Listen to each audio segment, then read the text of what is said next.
अस्सलामुअलैकुम। सब्सक्राइब कीजिए और बेल आइकॉन प्रेस कर दीजिए ताकि नेक्स्ट वीडियो का नोटिफिकेशन आपको बर वक्त मिलता रहे। अगर लोग अजनबी हों, माहौल अजनबी हो, तब माजी के बारे में जो कुछ भी कहा जाए कौन तहकीक करेगा और कौन ये मालूम करने की कोशिश करेगा कि जो तुम बक रहे हो वो दुरुस्त ही है। अलबत्ता ज़हीन लोग इस बात का ख्याल ज़रूर रखते हैं कि कम अज़ कम उन लोगों के सामने कुछ ना कहें जो उनका माजी अच्छी तरह जानते हों। तमहीद इसलिए बांधनी पड़ी कि मैं खुद को हालात का शिकार समझता रहा। पहले मैंने अपने बारे में ये सोचा था कि किसी से कुछ कहना हिमाकत है कि मेरा माजी क्या था। लोग मुझसे पूछते हैं कि कहाँ के रहने वाले हो, तब मैं अपने वतन का नाम बता दिया करता था। किसी ने अगर इसरार किया कि मेरे ख़ानदानी हालात क्या थे तो थोड़ा बहुत बता दिया, लेकिन आमतौर से कोशिश यही करता था कि तफसीलात बताने से गुरेज करूं। वैसे यूं भी माजी मेरे नज़दीक बेजान चीज़ है। मुमकिन है कि आप इससे इत्तिफाक न करें, लेकिन मेरे नज़दीक ये ठोस हकीकत है। माजी गुजरा हुआ वक्त है जो अपना नहीं होता, और हाथ से निकली हुई चीज़ के बारे में क्या सोचना या गुजरे हुए लम्हात को दोहराने से क्या फ़ायदा। हाल सबसे कीमती शय है और हाल ही से मुस्तकबिल की तामीर की जा सकती है। माजी सिर्फ एक याद होता है और यादें जहन को सिवाय अफसोस के कुछ नहीं देती। अब आप सोचेंगे क्यों, तो सुनिए। आपका माजी बेहद शानदार रहा है। आपके माजी में बेशुमार खुशगवार यादें हैं। गुजरा हुआ बचपन है, हंसती हुई जवानी है, या फिर अगर आपका माजी गैर मुतमईन रहा है, आप अफलास का शिकार रहे हैं। ऐसी सूरत में माजी दोनों सूरतों में गमनाक है। खुशगवार यादें बेशक जहनो दिल पर खुशगवार तासुर छोड़ती हैं, लेकिन जब वो घड़ियां हाथ से निकल जाती हैं तो इंसान सिवाय कफ़े अफसोस मलने के कुछ नहीं कर सकता। और गमनाक माजी या गैर मुतमईन माजी किसी भी शख्स के लिए दिलकश नहीं होता। तो ये तो थी माजी की बात। अब अगर मैं बरसबील तज़किरा आपको ये बात बता दूं कि ज़िंदगी के इब्तिदाई साल बहुत अच्छे अंदाज में गुजरे थे। वालिद साहब अच्छे खाते पीते आदमी थे, इसलिए इस किस्म के लोगों की औलादें जिस अंदाज में परवान चढ़ती हैं वो फितरी चीज़ है। इसके बारे में तफसीलात बताना हिमाकत ही है। जवानी आई तो बहुत सारी मुश्किलात पैदा हो गई। उस वक्त मेरी उम्र तकरीबन 21 साल थी जब वालिद साहब ने मेरी शादी का मंसूबा बनाया। शादी कर दी गई। सुरैया मेरे लिए किसी रिवायती महबूब का दर्जा नहीं रखती थी, बस ख़ानदान ही की लड़की थी। सूरत शक्ल अच्छी खासी थी, और चूंकि मैंने उस वक्त तक औरत के बारे में कुछ नहीं सोचा था, लोग शादी करते थे, वालिदैन करा देते थे।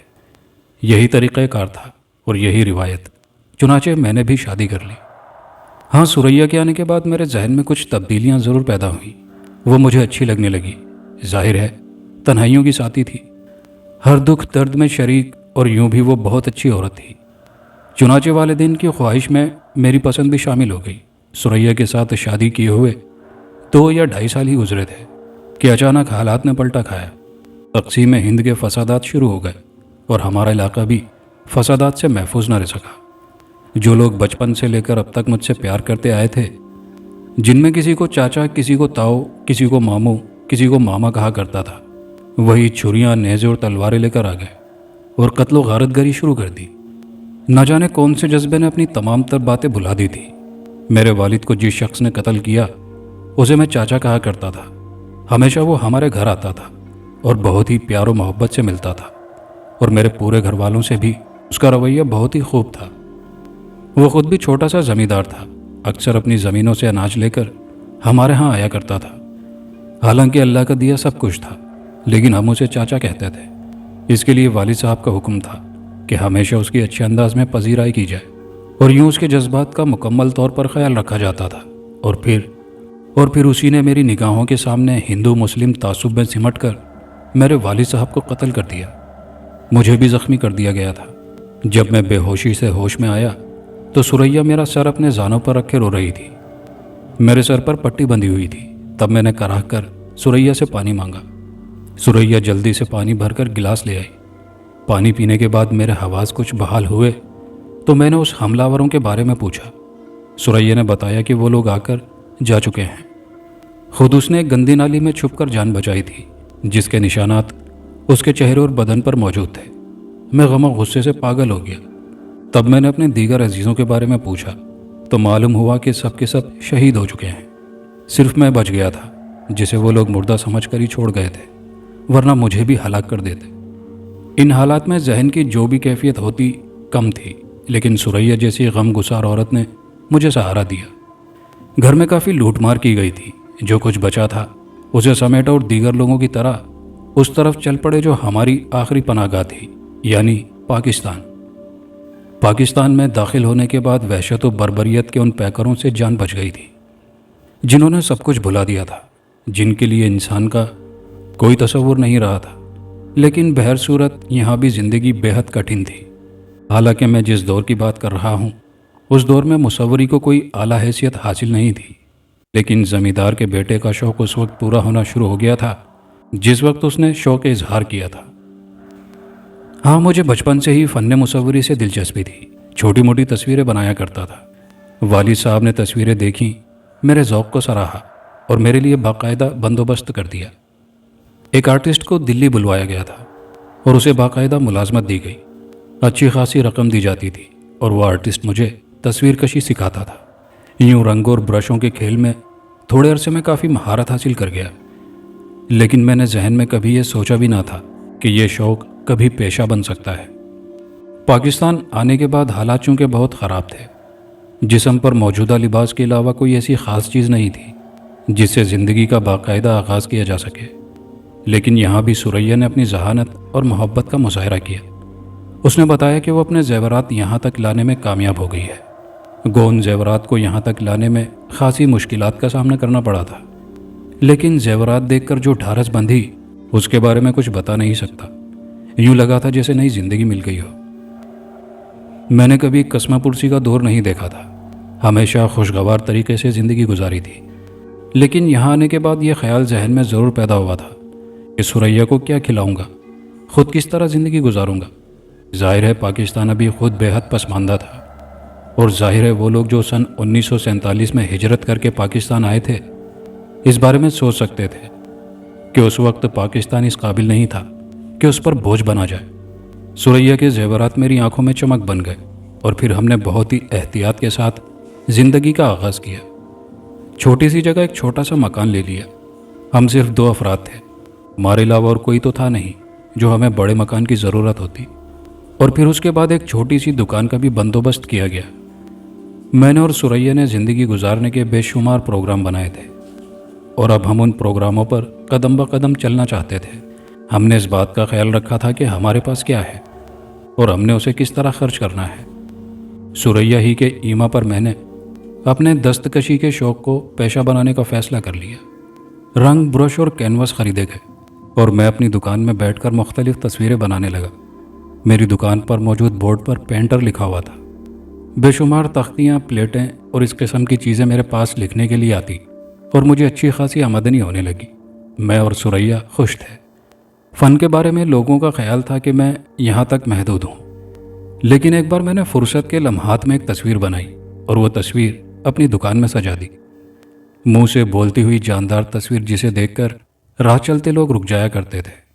پھر ایک فن مصوری کے دلدادہ شخص نے اسے دیکھ کر گاڑی روکی اور پھر وہ میرے پاس پہنچ گیا۔ مسٹر، یہ تصویر آپ نے بنائی ہے؟ نوجوان نے پوچھا۔ صورت سے ہی شوقین معلوم ہوتا تھا۔ جی ہاں، یہ میری اپنی کاوش ہے، لیکن آپ کی دکان تو… ہاں، اس میں کوئی کمال نہیں ہے۔ بے شمار لوگ ایسے ہیں جو بہت کچھ ہیں، لیکن پیٹ بھرنے کے لیے وہ کچھ کر رہے ہیں جو انہیں نہیں کرنا چاہیے۔ بہرحال تصویر میں نے یہاں لگا کر اپنے ذوق کی تسکین کی ہے اور چاہتا ہوں کہ اس فن کو کچھ اور آگے بڑھاؤں۔ بہت ہی حسین تصویر ہے، اگر تم چاہو تو اسے میرے ہاتھ فروخت کر دو، نوجوان شخص نے کہا۔ ہاں، اس میں کوئی حرج نہیں ہے، میں نے دل میں ہنستے ہوئے کہا۔ مصوری تو میرا شوق تھا، لیکن میں اتنا بڑا نہیں ہوں کہ کسی بھی چیز کو اپنی انا کا سوال بنا دوں۔ ٹھیک ہے، جب پیسہ تھا تو یہ شوق تھا، اور یہ پیسہ نہیں ہے، یہ تو پیشہ ہے۔ جب میں شوقین تھا اس وقت کی اس کی دوسری کیفیت تھی، اور آج اگر یہ میری زندگی کا سہارا بن رہا ہے اور میرے گزارے کے لیے ایک اچھا ماحول فراہم کر سکتا ہے تو پھر آج میں اس سے پہلو تہی کیوں کروں؟ میں نے انتہائی مہنگے داموں یہ تصویر بیچی۔ خریدنے والا اتنا شوقین تھا کہ میں نے جو کچھ مانگا اس نے نکال کر میرے سامنے رکھ دیا اور میں حیران رہ گیا۔ یہ تو بہت ہی عمدہ بات تھی۔ جو کچھ ملا میں نے اسے احتیاط سے رکھا۔ سریا بھی اس سے بہت خوش ہوئی تھی، اور پھر ہم نے باقاعدگی کے ساتھ یہ کام شروع کر دیا۔ میں خوبصورت تصویریں بناتا انہیں دکان میں رکھتا اور وہ کسی نہ کسی طرح بکتی چلی جاتی۔ اب میرے تعلقات کچھ اور بڑھنے لگے تھے، چنانچہ میں نے اپنی جمع کی ہوئی رقم خرچ کر کے اسی جگہ 2 اور دکانیں حاصل کر لی۔ اس طرح میرا اسٹوڈیو کافی بڑا ہو گیا تھا۔ اب میں گاڑیوں کی پلیٹیں اور بورڈ وغیرہ لکھنے کی بجائے تصویر کشی کرتا تھا۔ شوقین لوگ میرے اسٹوڈیو میں آ جاتے، ماڈل بنتے اور اپنی تصویریں بنواتے اور مجھے اچھی خاصی منہ مانگی قیمت دے کر جاتے۔ چنانچہ تھوڑے ہی دنوں میں ہمارے حالات بدلنے لگے۔ ہم لوگوں کے چہروں پر رونق آ گئی اور جو کچھ کھو چکے تھے اسے آہستہ آہستہ بھولتے جا رہے تھے۔ ہاں، اب اس نئی زندگی میں کچھ نئی تبدیلیاں لانے کی کوشش میں مصروف تھے۔ چنانچہ تھوڑے ہی عرصے کے بعد ہم نے ایک اور بڑا مکان حاصل کر لیا اور ہمارا طرز زندگی کچھ اور آگے بڑھا۔ گویا اب ہم، یعنی میں اور میری بیوی، ترقی کی جانب گامزن تھے اور ایک حسین زندگی میں جا رہے تھے۔ لیکن جناب، یہ بھی کہا ہے کسی نے کہ یہ آسمان بڑی عجیب و غریب چیز ہے۔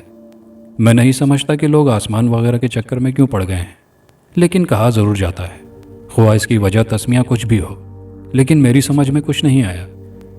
چنانچہ حضرات، آسمان نے میرے اوپر اپنی گردش کا سایہ ڈالا۔ بات بہت عجیب تھی، میں سوچ بھی نہیں سکتا تھا کہ مجھ جیسا سنجیدہ پڑھا لکھا آدمی ایک ایسے عجیب سے چکر میں گرفتار بھی ہو سکتا ہے۔ میرا اسٹوڈیو شہر کے کسی بہت زیادہ بارونق حصے میں نہیں تھا، بلکہ ایک چھوٹی سی گلی میں تھا جہاں اور بھی دکانیں تھیں جو سر شام ہی بند ہو جاتی۔ میں عموماً رات کو دیر تک کام کیا کرتا تھا۔ اکثر لوگوں کو میرے بارے میں علم ہو گیا اور یوں شوقین لوگ بعض اوقات چلے آیا کرتے، کیونکہ میری تصویریں خاصی پسند کی جاتی تھیں۔ خاص طور سے وہ لوگ جو میری تصویریں خرید کر لے گئے تھے مجھ سے واقفیت رکھتے تھے اور ان کے اپنے حلقے میں میں بہت مقبول تھا۔ بہت سے لوگ اپنی اپنی تصویریں بنوانے آتے، جن میں خواتین بھی تھی اور مرد بھی۔ میں نے ان سب کو مطمئن کر دیا تھا اور اس طرح وہ میرے مستقل گاہک بن گئے۔ خواتین تنہا بھی میرے پاس آیا کرتی تھی، حالانکہ میری عمر زیادہ نہیں تھی، لیکن حالات و حوادث نے مجھے سنجیدہ فطرت کر دیا تھا۔ چنانچہ کسی قسم کی شکایت کسی کو نہ ہوئی کہ جس سے میری نیک نامی پر حرف آتا۔ اس شام میں فارغ تھا۔ جو تصویر فریم پر لگی ہوئی تھی اسے مکمل کرنے کے بعد میں نے آخری ٹچ دیے تھے، لیکن یہ تقریباً 11 یا 12:30 بجے کی بات ہوگی۔ کوئی تصویر میرے ہاتھ میں نہیں تھی اور نہ ہی کوئی تصویر شروع کرنے کا ارادہ تھا۔ اس کی وجہ شاید آسمان پر چھائے ہوئے بادل تھے، لیکن کیونکہ جس شخص کی تصویر میں نے بنائی تھی اس سے وعدہ کیا تھا کہ آج اسے یہ تصویر دے دوں گا، اس لیے میں اس کا انتظار کر رہا تھا۔ بادلوں کی وجہ سے اگر میں چاہتا تو اسٹوڈیو بند بھی کر سکتا تھا، ظاہر ہے کسی کی پابندی تو نہیں تھی، لیکن یہ میرے اصول کے خلاف تھا۔ بہرحال رات ہو گئی اور وہ شخص تصویر لینے نہ آیا۔ تب میں نے سوچا کہ حسب معمول جب تک دکان کھولتا ہوں اس وقت تک تو انتظار کروں گا ہی، کیونکہ یہ میرا کاروباری اصول تھا اور جلدی دکان بند کر کے چلے جانا اچھی بات نہیں تھی، کیونکہ میرے ذہن میں یہ بات تھی کہ ممکن ہے وہ شخص آ ہی جائے اور اگر اسے وقت پر تصویر نہیں ملی تو اسے کافی مایوسی ہوگی۔ چنانچہ میں اس کا انتظار کرتا رہا۔ 4 بجے کے بعد ہلکی ہلکی بوندا باندی بھی شروع ہو گئی تھی۔ میں نے اپنے ملازم غفور سے اپنے لیے چائے منگوائی اور اسٹوڈیو میں ہی اندر بیٹھ کر چائے پینے لگا۔ ذہن خیالات میں ڈوبا ہوا تھا۔ چند ساعت کے بعد غفور آیا اور بولا، صاحب جی، ایک بی بی جی آئی ہیں۔ اوہو، بی بی ہیں یا صاحب بھی ہیں؟ نہیں جی، صرف بی بی ہیں۔ خیر کوئی بات نہیں، کیا کہتی ہیں؟ آپ کو پوچھ رہی ہیں، غفور نے جواب دیا۔ بھیج دو، میں نے کہا اور چائے کا آخری گھونٹ لے کر پیالی ایک طرف رکھ دی، پھر سگریٹ کے پیکٹ سے سگریٹ نکال کر ہونٹوں میں رکھا اور اسے سلگانے لگا، اور اسی وقت وہ اندر داخل ہوئی۔ شاعرانہ باتیں کرنا میرے لیے مشکل کام نہیں تھا، کیونکہ مصوری اور شاعری خاصی نزدیکی چیزیں ہیں۔ عورت کے حسن کی تعریف میں برش لے کر کرتا تھا، جبکہ شاعر حضرات قلم سے لکھتے ہیں۔ مجھ میں اور ان شاعروں میں فرق صرف یہی ہے کہ وہ الفاظ میں شاعری کرتے ہیں اور میں لکیروں میں۔ لیکن وہ عورت جو اندر آئی تھی ایک مجسم غزل تھی۔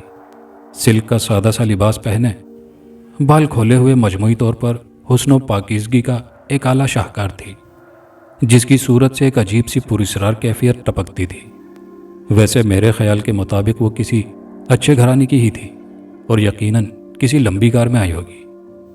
بہرحال میں نے اٹھ کر اس کی پذیرائی کی، لیکن وہ دروازے پر کھڑی ہو گئی اور غور سے مجھے دیکھنے لگی۔ دیکھتی ہی رہی۔ اس کا انداز خاصا پراسرار تھا۔ میں خجالت سی محسوس کرنے لگا۔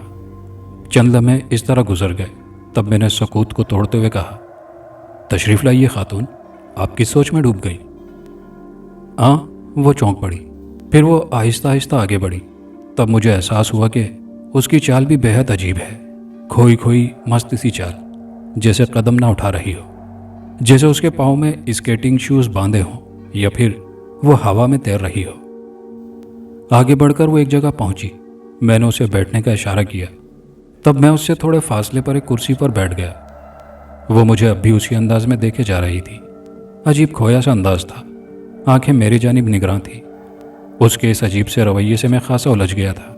پھر میں نے اس سے دوسرا سوال کیا، آپ جس کام سے تشریف لائی ہیں براہ کرم مجھے اس کام سے آگاہ کیجیے، اور ہاں، آپ کیا پئیں گی؟ ویسے میرا خیال ہے اس خنک موسم میں آپ کے لیے چائے بہتر ہوگی۔ جی نہیں شکریہ، اس نے تھکی تھکی آواز میں کہا، اور میں نے گہرے سانس لیتے ہوئے اس کی جانب دیکھا۔ تکلف کی ضرورت نہیں خاتون، اگر آپ چائے کی ضرورت محسوس کر رہی ہیں تو میں ملازم کو آواز دوں؟ جی نہیں، میں نے کہا نا شکریہ، اس نے جواب دیا، اور میں گردن ہلا کر رہ گیا۔ پھر آہستہ سے بولا، جی میں آپ کی کیا خدمت کر سکتا ہوں؟ آپ، اس نے گہری سانس لے کر کہا، جی ظاہر ہے آپ کسی کام سے میرے پاس تشریف لائی ہوں گی، میں آپ کی خدمت کرنا چاہتا ہوں، آپ حکم دیجیے۔ لڑکی جتنی خوبصورت تھی اسے دیکھ کر کسی مصور کے ذہن کی جو کیفیت ہو سکتی تھی وہی میری تھی، لیکن بہرحال میں اپنے فن سے مخلص تھا، اپنے پیشے سے مخلص تھا، اور اپنے حالات کے بارے میں بہتر طور پر جانتا تھا، اور سب سے بڑھ کر یہ کہ میں اپنی بیوی کی امانت تھا، جانتا تھا کہ میں شادی شدہ ہوں، اور سریا میری زندگی کی بہترین ساتھی ہے، میرے لیے اثار کرنے والی ہر قدم کی ساتھی، جلوتوں کی رفیق، خلوتوں کی امین، میری زندگی کی ابتدا و انتہا اب اسی کے دم سے تھی۔ یہ لڑکی بے شک سریا سے بے حد حسین تھی، اس میں کوئی شبہ نہ تھا، لیکن اس کا مطلب یہ نہیں تھا کہ اب میں اس سے عشق شروع کر دوں۔ اس کے علاوہ یہ بات بھی میرے لیے تعجب خیز تھی کہ لڑکی جانے بوجھے بغیر میرے پاس آ گئی، اور اب مجھے اس انداز سے دیکھ رہی تھی جیسے کچھ کہنا چاہتی ہے مگر خود کو روکے ہوئے ہے۔ اس کی غیر منتشر سوچیں مجھے کسی غلط فہمی کا شکار کر سکتی تھی۔ چند لمحے لڑکی خاموشی سے مجھے دیکھتی رہی، شاید اس کی سوچیں سمٹ گئی تھی۔ تب وہ آہستہ سے بولی، میں اپنی تصویر بنوانا چاہتی ہوں۔ بہت خوب، اب آئیں آپ مطلب کی بات پر۔ میرا خیال ہے باہر کی بارش نے آپ کو الجھا دیا تھا، آپ ذہنی طور پر غیر مطمئن تھی، اور وہ نہیں کہہ پا رہی تھی جو کہنا چاہتی تھی۔ بہرحال مصوری میرا شوق ہے، اور فن مصوری میرا پیشہ۔ میں یقیناً آپ کی تصویر بناؤں گا جو آپ کو بھی پسند آئے گی۔ اس سلسلے میں ہمیں ضروری امور پر گفتگو کر لینی چاہیے۔ کیا آپ میری صاف گوئی کو پسند کریں گی؟ جی ہاں، اس نے آنکھیں بند کر کے کرسی کی پشت سے ٹکتے ہوئے کہا۔ خاتون آپ کچھ تھکی سی محسوس ہوتی ہیں، اگر ناگوار خاطر نہ ہو تو میں آپ سے کچھ عرض کروں کہ آپ کچھ پی لیجئے، ہمارے سامنے والے ہوٹل میں بہت اچھی چائے ملتی ہے۔ میرا ملازم غفور ابھی چند لمحے کے بعد آپ کو چائے پلائے گا، اس دوران ہم گفتگو بھی کریں گے اور دوسرے امور بھی طے ہو جائیں گے۔ جی نہیں شکریہ، میں چائے نہیں پیتی۔ کچھ اور؟ کچھ بھی نہیں، اس نے ناز بھرے انداز میں اپنے جملوں پر زور دیتے ہوئے کہا، اور وہ خاموش ہو گئی۔ میرے ہونٹوں پر خفیف سی مسکراہٹ پھیل گئی تھی۔ ضدی معلوم ہوتی ہیں آپ، میں نے کہا، اور پھر معذرت آمیز انداز میں اسے دیکھنے لگا۔ مجھے اس قدر جرت نہیں کرنی چاہیے تھی، میں نے سوچا، لیکن لڑکی کے چہرے پر ناگواری کا کوئی تاثر نہیں تھا۔ وہ بددستور آنکھیں بند کیے کرسی کی پشت سے ٹکی ہوئی تھی۔ میں نے اس کے خد و خال کو دیکھا، اس کے حسین سراپے کو دیکھا، اور میری نظریں اس کے مرمری حصوں پر جا ٹکی۔ واقعی بے حد حسین لڑکی تھی، اور بلا شبہ میں اس کی خوبصورت ترین تصویر بنا سکتا تھا۔ پھر گفتگو شروع کرنے کی خاطر کہا، خاتون آپ کو میرا پتہ کہاں سے معلوم ہوا؟ میرے سوال پر لڑکی نے آنکھیں کھول دیں۔ وہ دیر تک یکٹک مجھے دیکھتی رہی، پھر اس کی آنکھوں میں عجیب سی اداسی تیر گئی۔ تمہارا پتہ؟ اس نے آہستہ سے کہا۔ جی یقیناً آپ کی کسی دوست نے مجھ سے تصویر بنوائی ہوگی۔ اتفاق سے خاتون، میری یادداشت بہت اچھی ہے۔ اگر آپ ان خاتون کا نام لے لیں جنہوں نے آپ کو میرے پاس بھیجا ہے تو میں یقیناً انہیں پہچان لوں گا، ان کے خد و خال تک آپ کو بتا دوں گا۔ تمہاری یادداشت بہت اچھی ہے، اس نے ہلکی سی مسکراہٹ کے ساتھ پوچھا۔ ہاں میرا یہی خیال ہے، اور شاید صحیح بھی ہے، میں نے جواب دیا۔ تو پھر مجھے پہچانو؟ جی، میں نے تعجب سے پوچھا۔ ہاں مجھے پہچانو۔ لیکن میں गड़बड़ा सा गया। तुम्हारा नाम शकील है ना? जी हाँ, लेकिन क्या आप मुझे जानती हैं? जी हाँ, मैं आपको अच्छी तरह जानती हूँ, बहुत अच्छी तरह, लेकिन इस हैसियत से नहीं। क्या मतलब? मैंने ताज्जुब से पूछा, और वो जैसे चौंक पड़ी, फिर आहिस्ता से तरन्नुम रेज लहजे में हंस पड़ी। कोई मतलब नहीं आर्टिस्ट, हाँ तुम बातें बहुत करते हो। दरअसल बाहर बारिश हो रही है और मौसम कुछ ऐसा हो गया है कि मैं ज़हनी तौर पर कारोबार के लिए तैयार ना था। अब आप तशरीफ़ लाई हैं तो जिस किस्म की गुफ्तगू आप पसंद फरमाएं। दरअसल ये गुफ्तगू कारोबार से हट गई थी। ज़ाती तौर पर मैंने आपसे बहुत सी बातें की, लेकिन मुझे अफसोस है कि ये बातें आपको नागवार गुजर रही थी। अरे नहीं, इस अंदाज में मत सोचो आर्टिस्ट, इस अंदाज में मत सोचो शकील। दरअसल मैं भी बेतकल्लुफ़ी की आदी हूँ। जी, मैंने होंठ सिकोड़ कर कहा। औरत के अल्फाज मुझे नागवार गुजरे थे। जाहिर है फितरतन तो मैं कारोबारी आदमी नहीं था। मेरी अपनी भी कोई शख्सियत थी। अब तक मैं खुद को कोई ज़्यादा हैसियत नहीं दे सका था, क्योंकि हालात ही ऐसे थे। लेकिन किसी ज़माने में मैं भी अपनी पसंद की बातें किया करता था, अपनी मर्ज़ी से बोलता और सुनता था। लेकिन अब बहरहाल मैंने उन तमाम ख्यालात को जहन से निकाल दिया और फिर उसकी जानिब देखने लगा। ठीक है खातून, तो मेरी ख्वाहिश है कि आप इस सिलसिले में कारोबारी मामलात तय कर लें। कारोबार कारोबार कारोबार, क्या तुम्हारे जहन पर कारोबार ज़्यादा सवार है? उसने झुंझलाए हुए अंदाज में कहा। होना भी चाहिए। जाहिर है आप मेरे पास तशरीफ़ लाई हैं मेरी गाहक की हैसियत से। इस सूरत में मैं अगर आपसे कारोबारी बातें ना करूं तो कैसी बातें करूं? और अगर दूसरी सूरत में दूसरी बातें करूं भी तो यकीनन आपको पसंद नहीं आएंगी। आप भी किसी ऐसे आदमी से बेतकल्लुफ़ होना पसंद नहीं करेंगी जो आपका कोई भी ना हो। ऐसी सूरत में खातून, मुझे इन बातों के अलावा क्या करना चाहिए? ओफो, ज़रा सी बात को अफसाना बना देते हो। हमेशा की आदत है तुम्हारी। जी, मैं ताज्जुब से चौंक पड़ा। वो तो ऐसे बात कर रही थी जैसे वो बरसों की शनासा हो और मेरी सारी फितरत से अच्छी तरह वाकिफ़ हो, लेकिन मैं उसे नहीं पहचान रहा था।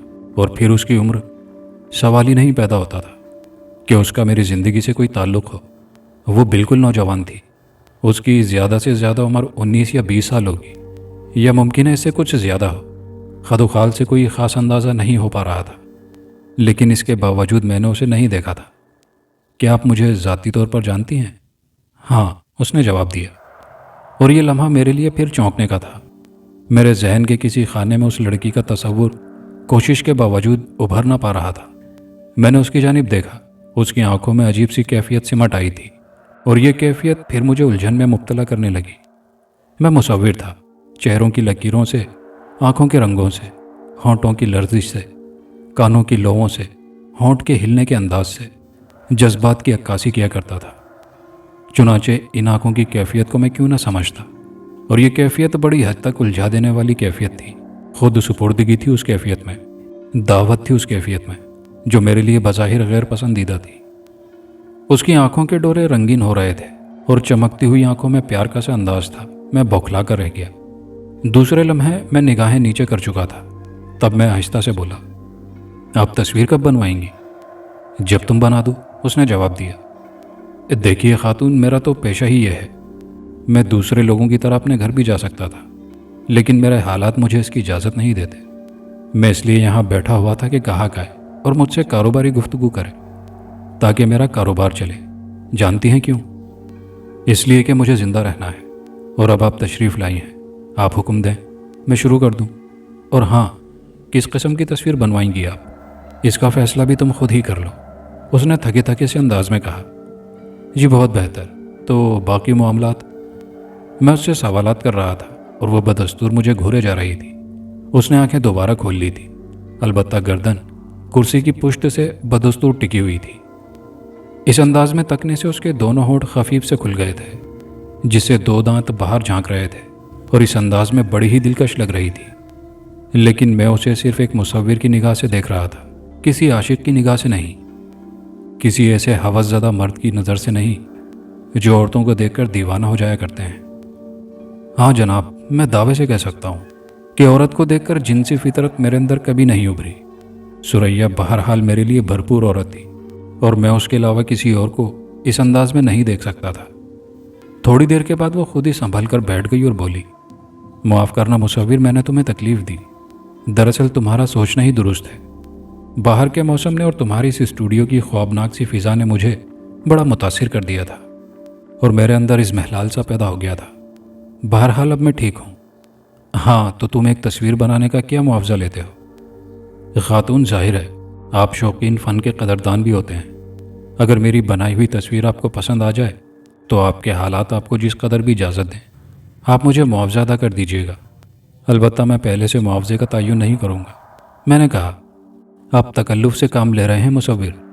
नहीं, बात दरअसल यह है कि हम लोग इंसानों को पहचानने की सलाहियत रखते हैं और बाज़ लोगों से कारोबारी गुफ्तगू नहीं की जा सकती। उसमें बाज़ औक़ात अपना भी घाटा हो जाता है। अगर आप कुछ ज़्यादा देना चाहें और मैं अज़राह अखलाक आपको कम बताऊं और बाद में मुझे यह एहसास हो जाए कि मैं आपसे जो मांगता आप दे देती तो उस घाटे पर बहरतौर अफसोस रहता है। चुनांचे आप तस्वीर देख लें और बाद में आप जो कुछ इनायत फरमाएंगी मुझे कबूल होगा। वाह, तुम तो इंसान शनास हो। हाँ, दावा तो यही करता हूँ। गलत दावा है, वो आहिस्ता से बोली। क्यों? मैंने पूछा। वो हंस दी, फिर बोली, खैर चलो मुआवजे की बात तो छोड़ो। हाँ, ये बताओ कब से बनाओगी मेरी तस्वीर?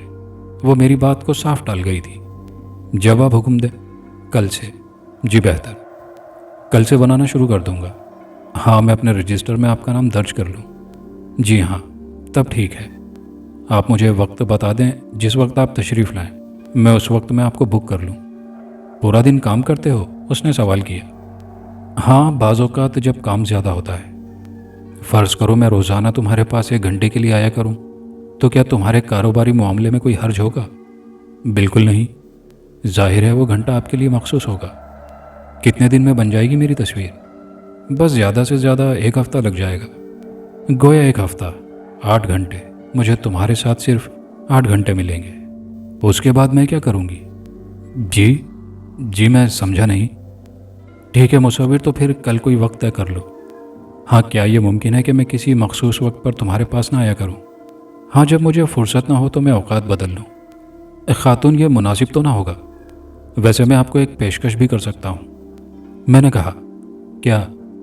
वो ये कि अगर आपको खुदाने में तकलीफ़ हो या आना आपके लिए गैर पसंदीदा हो तो आप कोई अपना खूबसूरत सा फ़ोटोग्राफ मुझे दे दें, मैं उससे आपकी तस्वीर बना दूंगा। मैंने कहा, नहीं, मैं खुद आना चाहती हूँ और आते रहना चाहती हूँ। उसने अजीब से लहजे में कहा, तशरीफ़ लाया करें, आपका स्टूडियो है। दरअसल आप जैसे करम फरमाओं की वजह से ही हमारी ज़िंदगी चलती है। निहायत बातें करने लगे हो हरीश, वो आहिस्ता से बोली। जी शकील, मैंने तस्हीह की। हाँ शकील। खैर, तो फिर कल से कौन सा वक्त दोगे? जो आप पसंद फरमाएं। तो फिर ठीक है, दोपहर 2 बजे। जी बेहतर, इस वक्त मैं फारिग हूँ, मैंने कहा और अपना रजिस्टर निकाल लिया और उसका नाम पूछा। पद्मा। जी? पद्मावती, उसने कहा और मैंने गहरी सांस ली। गोया वो मज़हबन हिंदू थी। बहर सूरत कोई ताज्जुब की बात नहीं थी।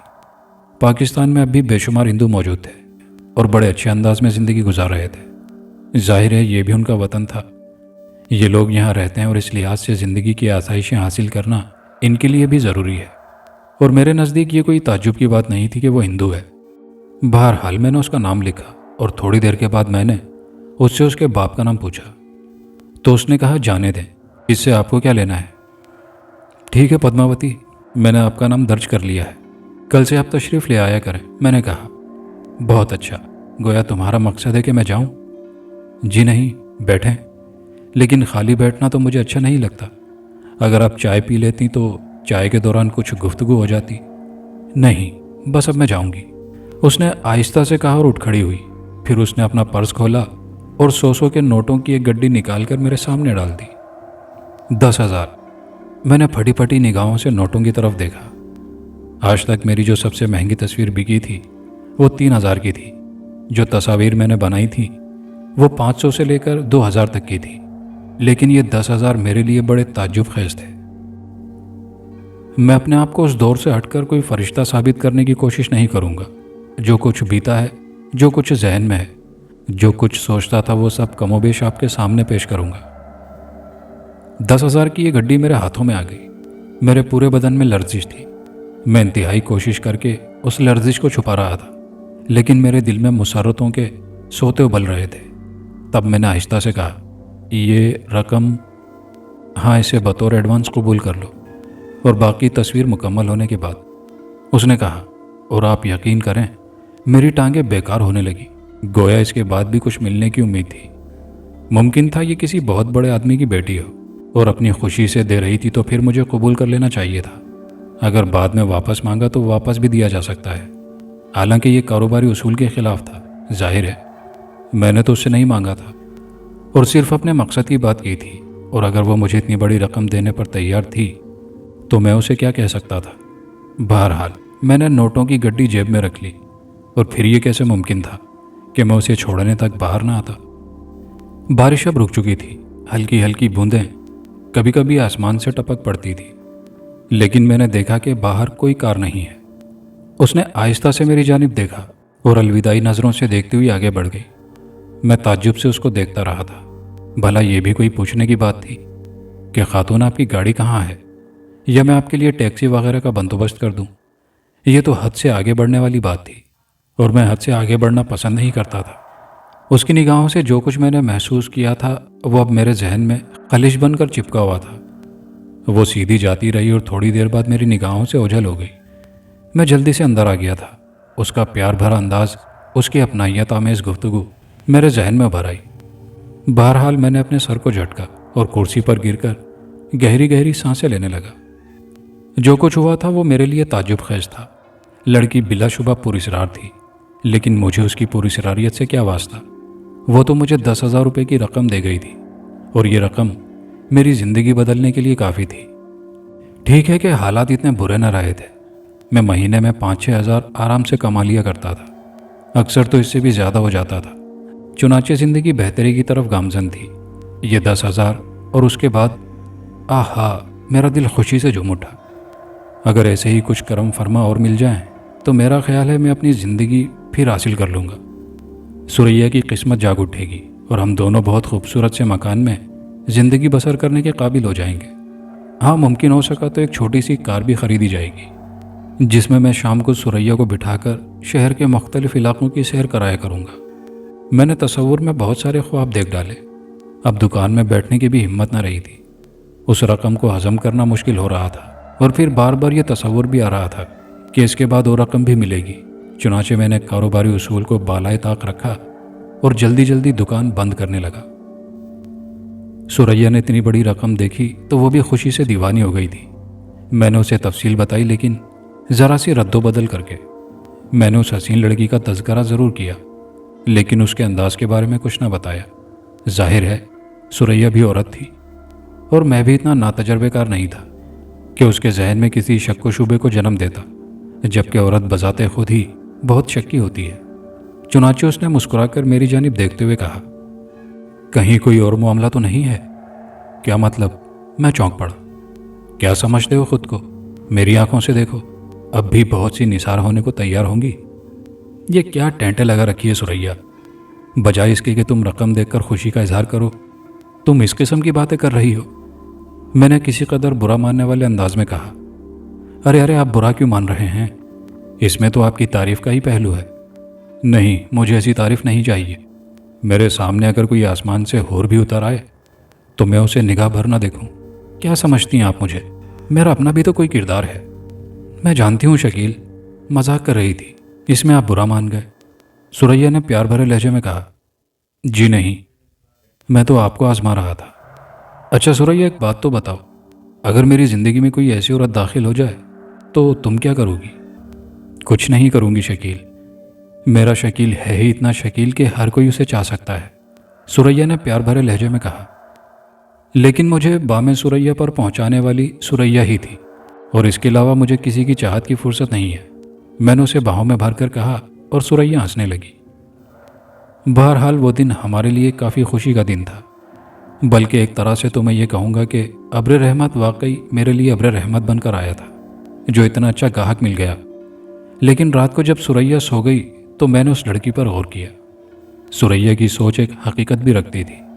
मैंने जो कुछ महसूस किया था उसका लुब्बे लुबाब यही था कि लड़की के जहन में कोई ख़ास बात ज़रूर थी।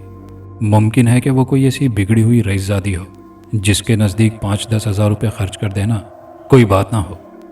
वो इत्तिफाकिया ही बारिश से घबराकर मेरे स्टूडियो में चली आई हो اور پھر مجھے دیکھ کر اسے فلمی رومان کا شوق ہو گیا ہو۔ لیکن ایک بات سمجھ میں نہیں آئی تھی کہ وہ پیدل کیوں گئی تھی۔ اگر وہ کسی بڑے آدمی کی بیٹی ہوتی تو کار میں آئی ہوتی، لیکن ممکن ہے کہ واقعی کوئی ایسا حادثہ پیش آیا ہو کہ وہ چند لمحے کے لیے پناہ لینے کے لیے میرے پاس آئی ہو، اور اس نے سوچا ہو کہ اسٹوڈیو ہے، چلو تصویر ہی بنوا ڈالیں۔ لیکن وہ میرا نام کیسے جانتی تھی؟ میرے خیالات بہت الجھے ہوئے تھے۔ اگر وہ میرا نام جانتی تھی تو پھر ظاہر اس نے کہیں سے سنا ہوگا اور باقاعدہ میرے پاس آئی ہوگی، لیکن اس موسم میں اور اس انداز میں وہ الجھی سی۔ ہوگا کچھ۔ جب میں پریشان ہو گیا تو میں نے اپنے خیالات کو جھٹکا۔ ہاں، مجھے تو تصویر بنانے سے غرض تھی۔ کل 2 بجے آئے گی اور میرا خیال تھا کہ میں ذاتی قسم کی گفتگو اس سے جس قدر ہو سکے گا کم کروں گا۔ وہ کافی بے تکلف لڑکی معلوم ہوتی تھی۔ اگر گلے پڑ گئی تو خواہ مصیبت بن جائے گی۔ بس تصویر بناؤں گا اور خشک رویہ اختیار کروں گا، اور اب تو چائے کے لیے بھی نہیں پوچھوں گا بے وقوف سے۔ اس وقت میں نے پوچھا تھا تو کتنی صفائی سے ٹال گئی تھی۔ نہ جانے کیسی لڑکی تھی۔ دیر تک میں اسی خیال میں الجھا رہا، اور جب نیند نے پلکیں جوڑ دی تب وہ میرے ذہن سے نکلی۔ دوسری صبح میں حشاش بشاش تھا۔ آدمی کے جاگنے کے بعد کچھ اچھی باتیں ذہن میں آ جائیں تو دن خوشگوار گزرتا ہے۔ سریا سے کافی نوک جھونک چلتی رہی۔ بڑی پیاری بیوی تھی، لیکن ابھی تک میری محبوبہ تھی، حالانکہ میری شادی کو کافی عرصہ گزر چکا تھا۔ بہرحال میں وقت مقررہ پر اپنے اسٹوڈیو چل پڑا۔ اسٹوڈیو پہنچ کر میں نے دکان کھولی۔ گزشتہ روز کی بارش سے سڑکوں پر کچھ گندگی ہو گئی تھی، لیکن موسم میں خاصی خوشگوار کیفیت تھی۔ میں کرسی پر بیٹھ گیا اور اس کا انتظار کرنے لگا۔ اور بھی گاہک آ جاتا تو کوئی حرج نہیں تھا، حالانکہ میں یکسوئی سے کام کرنے کا عادی تھا۔ لیکن جب اس لڑکی نے مجھے اتنی بڑی رقم دی تھی تو میں سوچ رہا تھا کہ اسے بنا کر بھی کوئی شاہکار ہی دوں۔ دن کے تقریباً 12:30 بجے وہ شخص بھی آ گیا جس کی تصویر بنا رکھی تھی۔ اس نے مجھے ادائیگی کی اور اپنی تصویر دیکھ کر خوش ہو گیا۔ کچھ معمولی سی رد و بدل بھی کرائی تھی اس نے، جسے میں نے اسی وقت ٹھیک کر دیا، اور ان سارے کاموں سے میں تقریباً 1 بجے تک فارغ ہوا۔ اس کے بعد غفور کھانا لے آیا۔ میں نے کھانا کھایا اور کھانا کھانے کے بعد چند لمحے کے لیے آرام کرنے کی غرض سے کرسی پر دراز ہو گیا۔ 2-3 سگریٹ پی اور اس کے بعد گھڑی دیکھنے لگا۔ 2 بجنے میں صرف 2 منٹ باقی رہ گئے تھے، اور ابھی میں نے گھڑی پر سے نگاہیں ہٹائی بھی نہ تھی کہ وہ دروازہ کھول کر اندر آ گئی۔ آج وہ سیاہ رنگ کی ایک خوبصورت سی ساڑی میں ملبوس تھی۔ کل کی نسبت آج اس کے چہرے پر زیادہ خوشگواریت تھی۔ بال بھی خوبصورت انداز میں بنے ہوئے تھے۔ بہرحال وہ تصویر کے لیے موزوں نظر آ رہی تھی، اور اگر میں اسے کسی مرد کی نگاہ سے دیکھتا تو بلا شبہ دل تھامنے کا سوال ہی پیدا نہ ہوتا تھا، کیونکہ ذہن میں کسی دوسرے کے لیے گنجائش ہی نہ تھی۔ چنانچہ میں نے پرجوش انداز میں اسے خوش آمدید کہا، اس کے لیے کرسی کی گرد بھی صاف کی اور اسے بیٹھنے کی پیشکش بھی کی۔ وہ بیٹھ گئی۔ اس کے ہونٹوں پر مسکراہٹ تھی، حسین مسکراہٹ۔ میں کہتا ہوں کہ کوئی جواب نہیں تھا اس مسکراہٹ کا۔ میں نے اسے بڑے پرتپاک انداز میں خوش آمدید کہا تھا۔ جی مسٹر شکیل، آپ تیار ہیں؟ چلیں؟ میں نے جواب دیا اور اسے ساتھ لے کر اسٹوڈیو کے اس حصے میں پہنچ گیا جہاں دوسرے لوگوں کو آنے کی اجازت نہیں تھی۔ اگر میں کام کرتا تو غفور باہر موجود ہوتا تاکہ دوسرے لوگوں کو اندر نہ آنے دے۔ کچھ کاروباری اصول تھے جن پر میں سختی سے عمل کرتا تھا اور ان کا پابند تھا۔ میں نے اسے اپنی منتخب کی ہوئی جگہ پر بٹھایا۔ سامنے ہی ایزل پر بہت بڑا کینوس لگا ہوا تھا۔ میں نے اس سے تصویر کے سائز کے بارے میں پوچھا۔ دیکھو مصور، یہ تمہارا کام ہے۔ کتنی بڑی تصویر بناؤ گے، کیسی بناؤ گے، مجھے اس سے کوئی سروکار نہیں، بس تم مجھے کینوس پر منتقل کر دو، اس نے مسکراتے ہوئے کہا، اور میں نے بھی گردن کو خفیف سا ہلا دیا۔ بالکل ٹھیک فرمایا آپ نے، لیکن کیا یہ تصویر آپ اپنے ڈرائنگ روم میں لگائیں گی؟ اگر میں آپ کے ڈرائنگ روم کا منظر دیکھ سکتا تو آپ یقین کریں میں اس کے لیے کوئی بہت ہی موزوں جگہ تلاش کر لیتا، اور پھر اس کی مناسبت سے تصویر کا سائز بھی رکھتا۔ نہیں، اس کی ضرورت نہیں، بس اپنی پسند سے کسی بھی سائز کی تصویر بنا دو مجھے اس پر کوئی اعتراض نہیں ہے، میں اسے کہیں نہ کہیں ایڈجسٹ کر لوں گی۔ لڑکی نے جواب دیا، بہتر، میں نے کہا، اور پھر میں نے اسے مختلف انداز میں بیٹھنے کے لیے کہا۔ بڑے سے آئینے اس کے نزدیک کھسکا دیے تاکہ وہ اس پوز کو دیکھ لے جس کی وہ تصویر بنوانا چاہتی ہے، لیکن لڑکی نے تمام باتوں سے غیر دلچسپی کا اظہار کیا تھا۔ بس یوں لگتا تھا جیسے وہ تصویر سے کوئی دلچسپی نہ رکھتی ہو، بلکہ صرف میری قربت کی خواہش مند ہو۔ یہ تصور میرے لیے بڑا احمقانہ تھا۔ بھلا مجھ جیسا آدمی آپ کو اس قدر افلاطون کیسے سمجھ سکتا تھا؟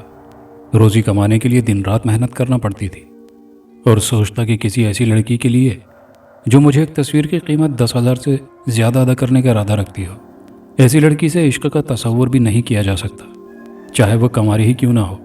میں نے اپنی پسند کا پوز بنایا اور پھر پینسل لے کر اس کا اسکیچ بنانے لگا۔ آؤٹ لائن بناتے وقت میں نے کئی بار اس کی جانب دیکھا۔ اس کی نگاہوں میں بڑا ہی میٹھا پن تھا۔ وہ بڑے میٹھے انداز میں مسکراتی ہوئی مجھے دیکھ رہی تھی، اور یہ مسکراہٹ عجیب سا سحر رکھتی تھی۔ تب اس نے آہستہ سے پہلو بدلا اور میں نے اسے ٹوک دیا، دیکھیے خاتون، ہاں کیا آپ مجھے اپنا نام نہیں بتائیں گی؟ بھول گئے مصور؟ تم تو کہتے تھے کہ تمہاری یادداشت بہت اچھی ہے۔ اوہ سوری پدما دیوی۔ پدماوتی، اس نے تصحیح کی۔ ہاں پدماوتی، میرا کہنے کا مقصد یہ ہے مس پدماوتی کہ اب براہ کرم اپنے انداز میں تبدیلی نہ کریں، اس طرح تو بیٹھے بیٹھے تھک جاؤں گی۔ بس چند لمحے، میرا خیال ہے کم از کم آپ مجھے 5 منٹ ضرور دیں، اور اس کے بعد پہلو بدل لیا کریں۔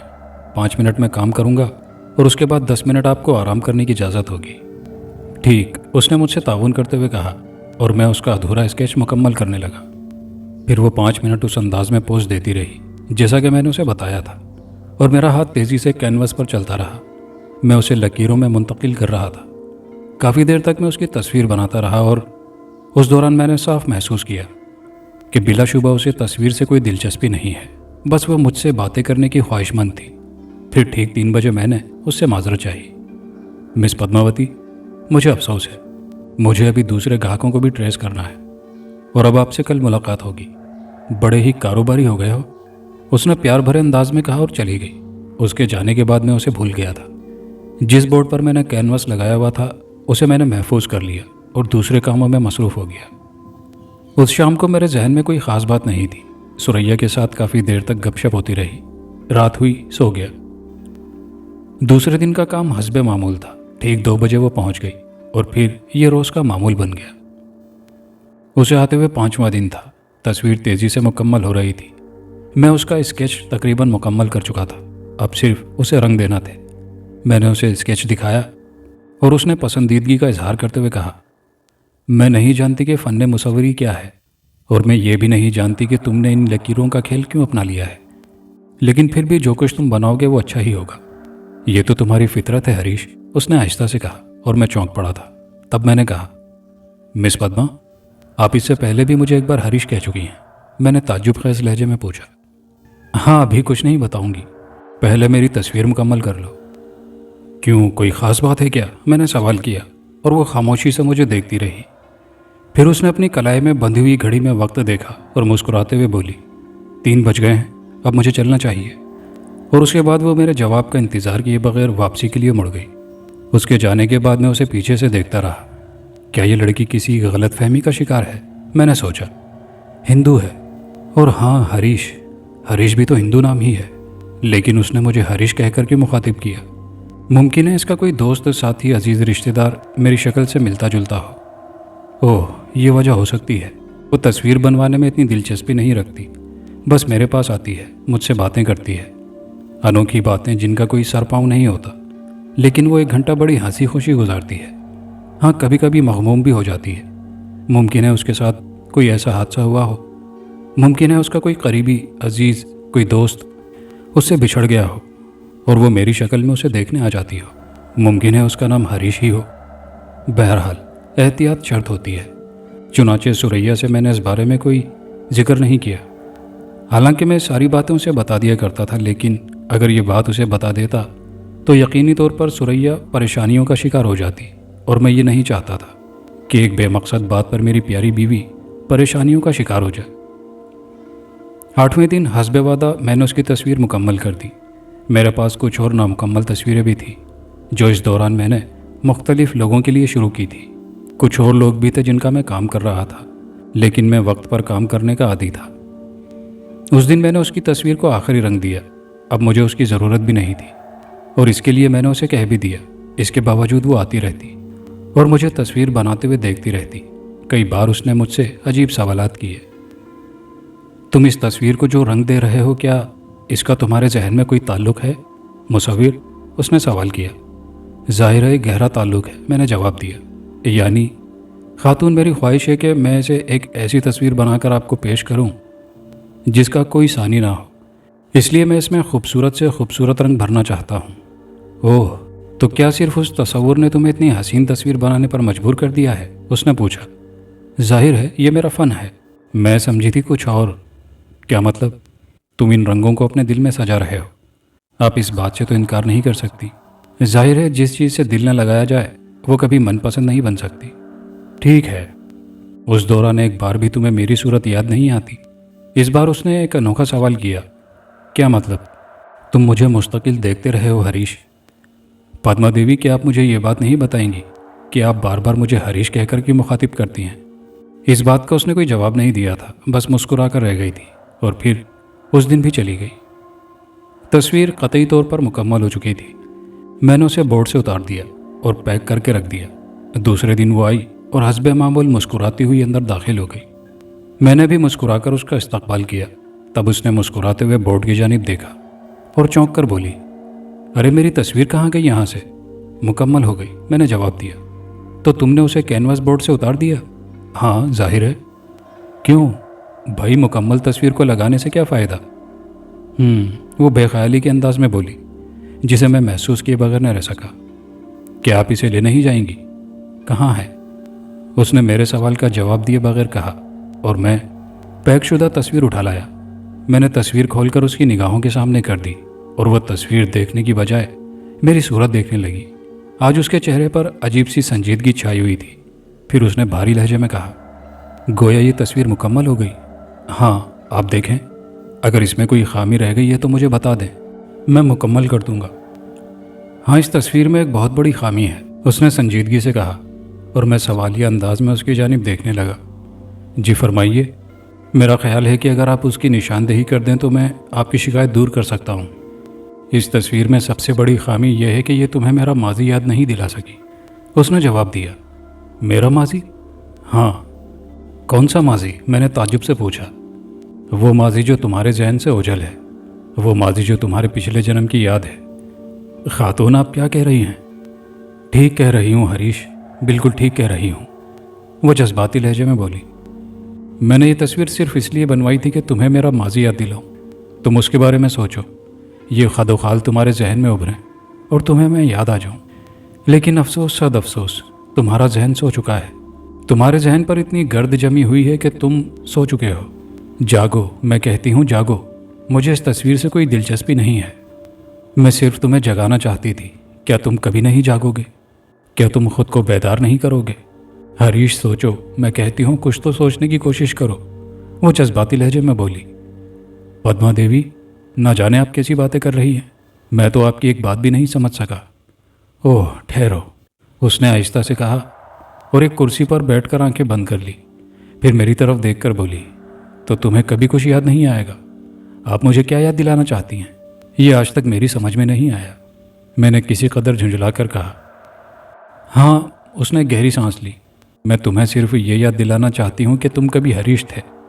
پدما دیوی، کیا آپ آوگان کے کسی مسئلے کو چھیڑنا چاہتی ہیں؟ نہیں، لیکن میں تمہیں یہ یاد دلانا چاہتی ہوں کہ تم ہریش ہو۔ پدما دیوی، میں جانتا ہوں کہ میں ہریش نہیں، شکیل ہوں، اور آپ آواگون کے مسئلے کو چھیڑ رہی ہیں، لیکن میں یہ عرض کرنا ضروری سمجھتا ہوں کہ آواگون آپ کا عقیدہ ہے، ہمارا نہیں۔ میرا مذہب دوسرا ہے، آپ کا مذہب دوسرا ہے، اور اس لحاظ سے آپ اگر آواگون کے سلسلے میں مجھ سے بات کرنا چاہتی ہیں تو میں آپ سے معذرت کروں گا کہ ایسی بات نہیں ہے، میں بچہ نہیں ہوں۔ مضبوط عقیدوں پر میری زندگی کی اساس رکھی گئی ہے۔ ایسی صورت میں جب میں اس قدر پختہ ہوں تو مجھے میرے عقیدے سے کیسے متزلزل کر سکتی ہیں؟ اور پھر اگر ایک عورت کی حیثیت سے آپ مجھ پر کوئی تاثر چھوڑنا چاہتی ہیں تو میں اس کے لیے بھی معافی کا خواستگار ہوں، کیونکہ میں شادی شدہ ہوں، میں اپنی بیوی سے بے پناہ محبت کرتا ہوں۔ اس صورت میں میری درخواست ہے کہ آپ اس سلسلے کو ختم کر دیں۔ وہ میری باتیں سنتی رہی اور اس کے چہرے پر مایوسیاں امڑتی رہی۔ ہریش، مجھے اتنا مایوس نہ کرو۔ ہریش، میں خودکشی کر لوں گی، میں یہ سنسار چھوڑ دوں گی ہمیشہ کے لیے، اور پھر بھگوان سے پرارتھنا کروں گی کہ وہ مجھے کوئی دوسرا جنم نہ دے۔ اس کے بعد جنم لے کر کیا کروں گی؟ میں تمہاری دیوانی ہوں ہریش، میرا نام پدما ہے اور تم پدما کے ہریش ہو۔ میں تمہیں وہ ماضی یاد دلانا چاہتی ہوں جس میں ہم تم دونوں پریم جوت جگاتے تھے۔ ہم دونوں ایک دوسرے کے بنا سانس لینا پسند نہیں کرتے تھے، لیکن آج تم مجھ سے اتنا دور ہو چکے ہو، मैं तो न जाने तुम्हें कहाँ कहाँ तलाश फिरती रही हूँ हरीश, वो मुज़महिल अंदाज में बोली। पद्मा देवी, मैं एक बार फिर माजरत ख्वाह हूँ। ये आपका अकीदा है, मेरा नहीं। हम लोग दूसरे अंदाज में सोचते हैं। हम सिर्फ एक बार पैदा होते हैं और मर जाते हैं, फना हो जाते हैं। हमारे यहाँ किसी दूसरे जन्म का तस्वुर नहीं है। इसलिए मुझे अफसोस है कि मैं आपकी बातों से मुतासिर नहीं हो सका, और बराह करम आप इन ख्यालात को जहन से निकाल दें। मैं आपको हमदर्दी के सिवा क्या दे सकता हूँ? नहीं हरीश, तुम मुझे अपना प्रेम दोगे। हरीश, तुम मेरे साथ चलोगे। हम दोनों साथ साथ मर जाएंगे, इस उम्मीद में कि जब दूसरे जन्म में हम इस संसार में आएंगे तो यकजा हो जाएंगे। मैं तुम्हारे साथ रहना चाहती हूँ हरीश, तुम्हारी कुर्बत चाहती हूँ। तुम मेरा साथ दोगे हरीश, दोगे ना? जी माफ़ कीजिएगा, मेरा मरने का कोई इरादा नहीं है। मुझे अपनी बीवी बहुत अजीज़ है। वैसे पद्मा देवी, अगर आपको ये तस्वीर पसंद नहीं है और आप इसे नहीं ले जाना चाहती तो ना ले जाएं। मेरा फ़न है, मेरे ऊपर बोझ नहीं होगा। मैं आपकी रकम भी वापस करने को तैयार हूँ। लेकिन अल्लाह के वास्ते अब आप कुछ ना कहिएगा, इसलिए कि मैं मसरूफ़ आदमी हूँ। इस छोटी सी दुकान में अपनी रोज़ी कमाने के लिए बैठा हूँ, कहानियाँ सुनने के लिए नहीं। मैंने तीखे लहजे में कहा। हरीश, इतने कठोर ना बनो। वो रूहान सी हो गई थी। मैं आपसे अर्ज़ कर चुका हूँ पद्मा देवी कि मैं इन बातों को पसंद नहीं करता, और ना ही मैं इस किस्म की बातें सुनने का आदी हूँ। बराह करम, आपका काम मुकम्मल हो चुका है। हाँ, अगर आप चाहें तो मेरी रकम की अदायगी कर दें और ये तस्वीर ले जाएं। वो देर तक मुझे देखती रही, उसकी आंखों में आंसू मढ़ाए थे। फिर उसने अपना पर्स खोला और नोटों की एक बड़ी गड्डी निकालकर मेरे सामने रख दी। काफ़ी बड़ी रकम थी। मैं हैरान हो गया। 10,000 पहले और अब तकरीबन उससे 3 गुना रुपया। एक लम्हे के लिए मैं दंग सा होकर रह गया। चुनाचे मैंने तस्वीर दोबारा पैक कर दी और उसे उसके हवाले करते हुए कहा, यह आपकी अमानत। नहीं हरीश, मैं इसे नहीं ले जाऊंगी, वो टूटी हुई आवाज़ में बोली, और मैंने सवालिया अंदाज में उसकी जानिब देखा। जी हाँ, इसे अपने पास रख लो, और इसे देखकर कभी याद आऊँ तो अपना माजी याद कर लेना, और अगर मैं तुम्हें याद आ जाऊँ तो मुझे आवाज़ दे लेना। मैं तुमसे ज़्यादा दूर नहीं हूँ, उसने कहा और वापस जाने के लिए मुड़ गई। देखिए पद्मा देवी, ये मेरे ऊपर बोझ बन जाएगी। मैं चाहता हूँ कि जिस चीज़ के पैसे वसूल कर चुका हूँ वो उसके मालिक के हवाले कर दूँ। उसने घूमकर मेरी तरफ देखा और बाहर निकल गई। मेरे सवाल का उसने कोई जवाब नहीं दिया था। मैंने परेशानी से शाने हिलाए। कुछ समझ में नहीं आ रहा था कि क्या करूं। हालात जिस अंदाज में मेरे सामने आए थे वो समझ में न आने वाले थे, लेकिन मुझे रकम वसूल हो गई थी, और अगर वो पागल है और दीवानगी की हरकतें कर रही है तो मेरा भी क्या बिगड़ता है। चुनाचे मैंने तस्वीर को पैक करके एहतियात से रख दिया। रकम मैंने जेब में डाल ली थी और अब मेरे हवास काबू में नहीं थे। इतनी बड़ी रकम थी कि मैं इससे बेशुमार काम निकाल सकता था, और ये हकीकत है कि वो रकम मेरे मुस्तकबिल के लिए बहुत बड़ा सहारा थी। मैंने बड़े बड़े मंसूबे बनाए और अपने स्टूडियो की नई तामीर शुरू कर दी। मेरा स्टूडियो तोसी पा रहा था, तब मैंने कुछ और ज़मीन खरीद ली और उसकी तामीर शुरू करा दी। रोज़ाना पद्मा का इंतज़ार करता कि मुमकिन है वो आए, लेकिन वो ना आई। तस्वीर मैंने एहतियात से रख दी थी, एक बार भी मैंने उसे खोल कर नहीं देखा। जब मुझे उससे दिलचस्पी नहीं थी तो मैं बार बार उसे देखने की कोशिश क्यों करता। मेरा काम कुछ और तोसी पा गया था। स्टूडियो मैंने काफ़ी बड़ा करवा लिया था और अब उसमें कुछ शोबे भी कायम कर लिए थे, जिनमें फ़ोटोग्राफी भी शामिल थी।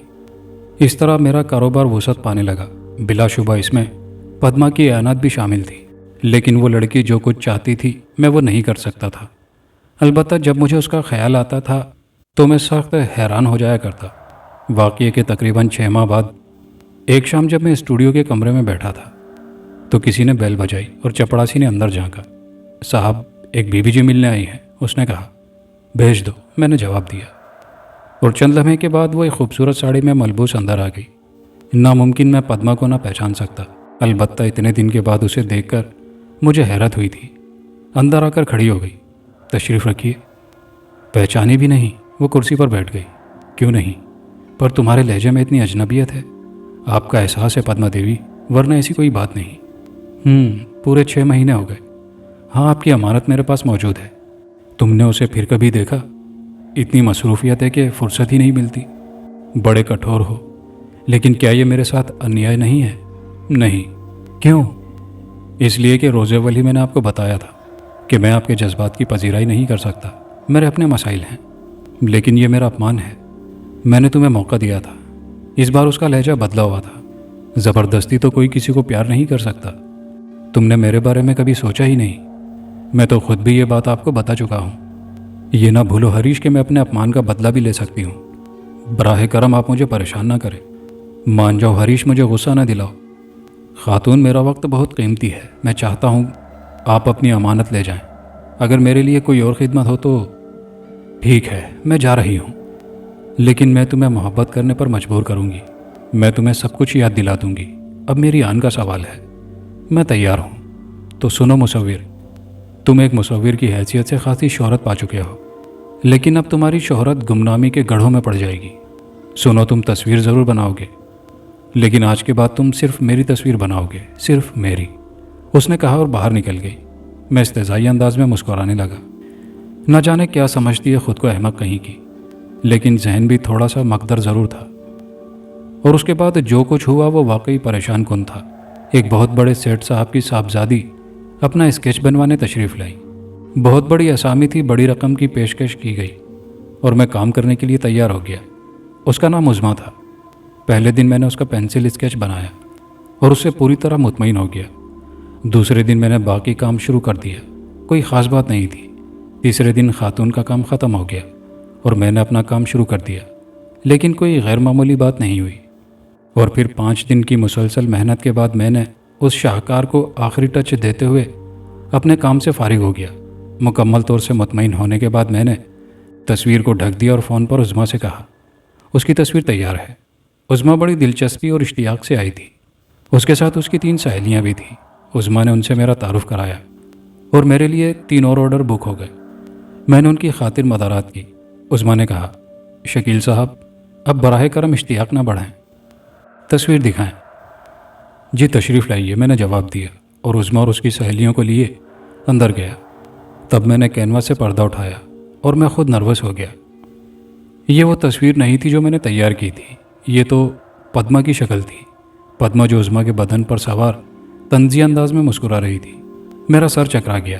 عظمیٰ اور اس کی سہیلیاں بھی حیران تھیں۔ آپ نے کوئی غلط تصویر دکھائی ہے، عظمیٰ نے کہا، لیکن میری زبان گونگ تھی۔ یہ عظمیٰ کی شکل تو نہیں ہے، باقی سب کچھ وہی ہے۔ معاف کیجیے گا شکیل صاحب، یہ کیا مذاق ہے؟ مس عظمیٰ، میں معافی چاہتا ہوں، براہ کرم آپ انتظار کریں، صرف 2 دن کی مہلت چاہتا ہوں۔ میں نے پریشانی سے پسینہ خشک کرتے ہوئے کہا یہ تو کاروباری اصول کے خلاف ہے۔ یہ آپ نے میرے بدن پر کسی اور کا چہرہ کیوں سجا دیا ہے؟ عظمیٰ نے کسی قدر ناگواری سے کہا میں آپ سے معافی چاہتا ہوں مس عظمیٰ، صرف 2 دن اور دے دیں۔